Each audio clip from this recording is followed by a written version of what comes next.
No entiendo nada. Esmaltes, prismas, amelogénesis, prismas. No entiendo nada.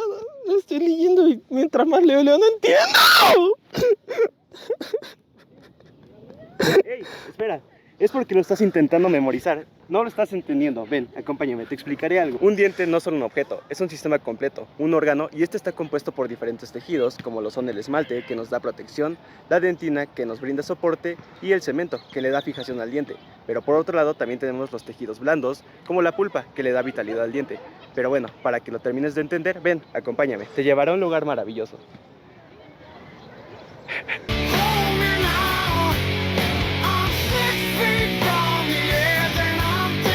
Bienvenido a Esmaltia. Aquí aprenderás sobre el esmalte. El esmalte dental es lo primero que ves cuando miras a un diente, la capa más externa, la más superficial, la que protege de todo, frío, calor, temperatura. Es como una armadura, pero no es cualquier armadura, es la más dura de tu cuerpo. Y esta está formada por 96% minerales, principalmente cristales de hidroxiapatita. El 4% restante es agua y matriz orgánica. Entonces, ¿pues eso se rompe fácil? Es correcto, pero ten cuidado porque este no se regenera. Además es translúcido, poco permeable y radiopaco. Pero, ¿cómo se genera el esmalte? Bueno, para explicarte eso, te presentaré a alguien. Hola, persona extraña, yo me llamo Melara y yo te voy a contar cómo se genera el esmalte. Este es un proceso llamado amelogénesis.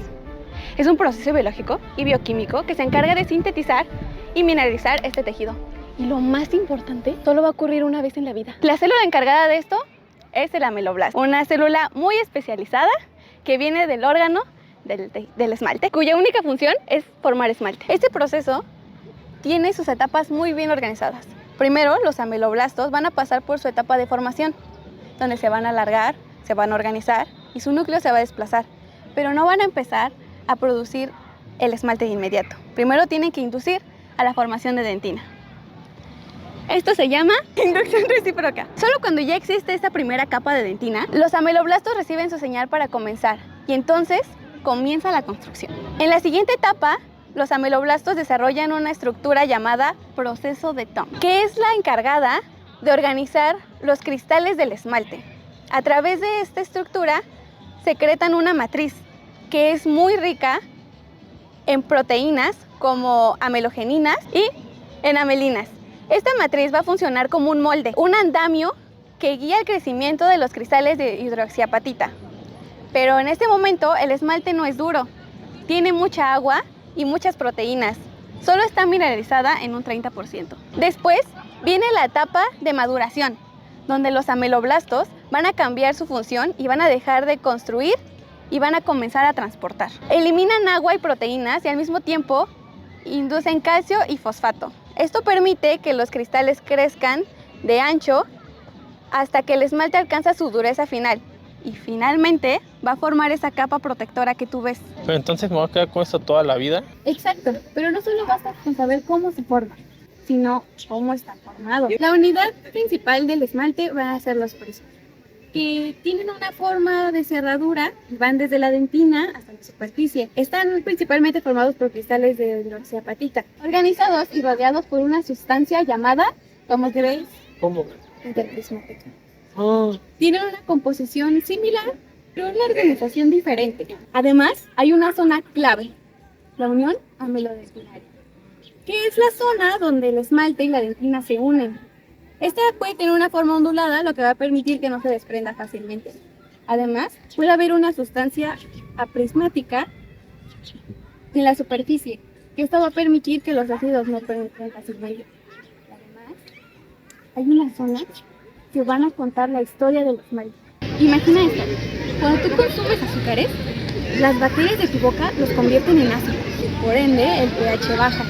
Y si tu pH baja más allá del 5.5, es cuando empieza un problema, porque empieza la propagación. sí he escuchado de la caries, pero ¿de qué trata? Para hablar de eso, necesito presentarte a alguien muy experta en este tema. ¿Me acompañas? Vamos. La saliva entra en acción. Va a dar calcio, fosfato y flúor. Y fluorapatita, que es una versión más fuerte del esmalte. Te presento a mi amiga. Hola, yo me llamo Ismaltara. y yo te voy a seguir contando sobre el proceso de la caries. La caries no aparece de repente, comienza con algo que ni siquiera podemos ver, una capa que se va a llamar placa dentobacteriana, la cual es un biofilm que va a estar lleno de bacterias. Estas bacterias primero se adhieren, después se colonizan y por último se organizan, especialmente bacterias como el Streptococcus mutans, el cual se encarga de transformar los azúcares de tu dieta en ácidos, principalmente el ácido láctico, que es el que se va a encargar de empezar a dañar al esmalte por dentro. Por dentro, histológicamente, la caries no es tan simple. Se forman diferentes zonas. Primero la zona superficial, que es la zona que se va a tratar de mantener intacta. Después un cuerpo de la lesión, que es donde hay mayor pérdida de minerales y es una zona oscura. Esto también es indicación de que se ha intentado remineralizar. Y por último, la zona translúcida, que es la primera señal real de desmineralización. En la lesión inicial no va a haber cavidad, simplemente observaremos una mancha blanca y opaca.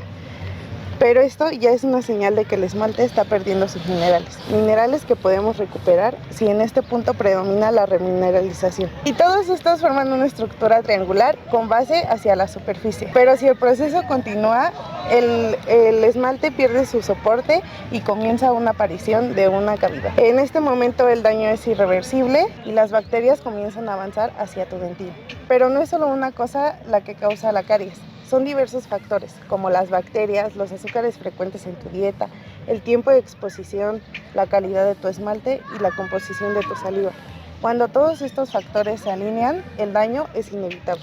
Entonces mi esmalte está en riesgo todos los días. Sí, pero depende de qué lado gane la batalla. Pero entonces si el esmalte se daña y no puede regenerarse, ¿ya no hay que hacer? No, porque ahí es donde entra la odontología. Existe un procedimiento clave que ha cambiado por completo la manera de restaurar los dientes. Se llama adhesión al esmalte. Y esto lo que crea es una unión micromecánica entre el diente y el material restaurador. Para lograrlo hay que preparar primero el esmalte. Utilizaremos ácido fosfórico, generalmente en una concentración de entre el 30 y 37%, y lo vamos a aplicar directamente sobre la superficie. El ácido lo que va a hacer transformar una superficie lisa en una superficie rugosa, una superficie porosa.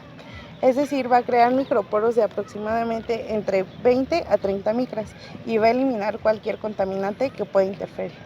Básicamente es como abrir miles de pequeñas puertas para que el material pueda entrar, y al endurecerse va a formar estructuras que se van a llamar tags de resinas, las cuales van a funcionar como anclaje y van a hacer una restauración más fuerte y más duradera. Pero entonces, ¿qué hay dentro del diente? Para esto me tienes que acompañar a otro planeta. Porque dentro del diente hay vida. Porque la pulpa dental es un tejido blando que se encuentra al centro del diente, dentro de la cavidad pulpar, y está rodeada de dentina.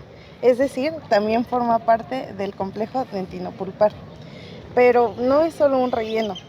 Es un tejido que es altamente vascularizado y que también, es decir, que está lleno de vasos sanguíneos y está por completo inervado. Básicamente es el corazón del diente y esta va a cumplir funciones esenciales como nutrir al diente, formar dentina, capturar estímulos y sobre todo a responder ante agresiones. Es por eso que cuando la pulpa detecta un problema aparece el dolor. La pulpa dental también va a estar dividida por capas. Primero vamos a tener la capa odontoblástica, que es donde se encuentran las células encargadas de formar a la dentina. Después tenemos una zona que es menor en células. La pulpa dental también va a estar formada por capas. Primero tenemos la capa odontoblástica, que es donde se encuentran las células que están encargadas de formar a la dentina. Después tenemos una zona que tiene muy pocas células. Y luego tenemos una zona que es rica en células. Y esta va a contener fibroblastos y células madre. Por último, vamos a tener una capa que es una zona central. Ahí vamos a encontrar vasos, nervios y lufas de defensa. La pulpa dental también nos explica algo que todos hemos sentido en la vida, el dolor dental. Esto es debido a sus fibras A delta, que son las encargadas de detectar el dolor agudo, y sus fibras C, que son las encargadas de detectar su dolor crónico. También puede defenderse formando dentina. Esto para protegerse y tratar de sobrevivir. Entonces todo lo que afecta al exterior afecta al interior también, pero ¿qué es lo que lo rodea? A eso se le llama dentina. La dentina forma la mayor parte del diente. Se encuentra ubicada en la corona entre el esmalte y la pulpa y en la raíz entre el cemento y la pulpa. Forma parte del complejo dentino-pulpar y sin ella el diente no podría funcionar. La dentina es un tejido mineralizado que, a diferencia del esmalte, es capaz de defenderse, responder y adaptarse. Esto debido a que cuenta con prolongaciones odontoblásticas que la conectan directamente con la pulpa. La dentina está conformada por 70% materia inorgánica, o sea, hidroxiapatita, 20% materia orgánica, que principalmente es colágeno tipo 1, y 10% de agua. Esto la vuelve menos dura que el esmalte, pero mucho más elástica, y por ello es que impide que el diente se fracture. Si pudiéramos ver dentro de la dentina, lo que veríamos son miles de canales microscópicos, llamados túbulos dentinarios. Estos túbulos atraviesan la dentina y van desde la pulpa hasta el esmalte. Por eso, cuando algo afecta a la dentina, sientes el dolor alrededor de estos túbulos. Vamos a tener dos tipos de dentina. Una va a ser la peritubular, que se va a encontrar alrededor de los túbulos y va a estar más mineralizada. Y la intertubular, que se va a encontrar entre los túbulos y va a contar con más colágena y va a estar menos mineralizada. Durante nuestra vida vamos a contar con diferentes tipos de dentina. En primer lugar vamos a tener a la dentina primaria. Esta dentina se va a formar durante el desarrollo del diente y va a constituir la mayor parte de este. Después tendremos a la dentina secundaria, la cual se va a formar durante toda la vida de forma lenta y va a hacer que la cámara pulpar se vaya reduciendo. Y por último vamos a tener a la dentina terciaria. Esta únicamente va a aparecer cuando haya presencia de caries, de un estímulo dañino o de un trauma. Ok, entonces el esmalte protege y la dentina siente y sostiene. Pero ¿qué pasa cuando a caries llega la dentina? Entonces el problema se vuelve real, porque la dentina y la pulpa no están separadas como tú crees. Se encuentran conectadas por los túbulos dentinarios. Primero, las bacterias afectan a la dentina, que como es un tejido poroso, logran avanzar mucho más rápido que en el esmalte. Pero la dentina no se queda sin defenderse. El primer intento de defensa va a ser la dentina esclerótica. Esta va a calcificar a los túbulos, intentando evitar el paso de bacterias y de toxinas, tal como si se tratase de una puerta intentando cerrarse para que un enemigo no avance. Si esto no funciona, la pulpa se va a encargar de generar dentina terciaria, como una nueva barrera. Pero si aún así las toxinas siguen avanzando y pasan de la dentina hasta la pulpa, va a comenzar la inflamación, acompañada de dolor en la presencia de ciertos estímulos, como el frío o el dulce, y va a desaparecer cuando estos sean retirados. Si aún así la infección sigue avanzando, va a haber más inflamación y va a haber presencia de un dolor constante e intenso que ya no solamente se va a presentar con los estímulos, sino va a ser todo el tiempo. Si no se trata de la infección, las bacterias y las toxinas avanzan, la pulpa muere y todo empezó por algo que parecía muy pequeño. No, pues eso sí da miedo. ¿Qué pasa si alguien quiere mejorar la estética de su sonrisa? Pero como ya te lo dijeron, este es otro proceso. Para esto se requiere hacer un blanqueamiento dental con agentes como el peróxido de hidrógeno y el peróxido de carbamida, que penetran el esmalte y la dentina, donde liberan radicales libres, que son moléculas altamente cargadas que destruyen los pigmentos, haciendo las moléculas más pequeñas que ya no absorben la luz, y gracias a esto es que el diente se ve más claro. Aunque por desgracia, el peróxido es una molécula muy pequeña que atraviesa fácilmente el esmalte, llegando a la dentina y atravesando los túbulos dentinarios, causando reacción en la pulpa y genera dolor. Y ya que sabes todo esto, podemos volver a la tierra. Ven, acompáñame.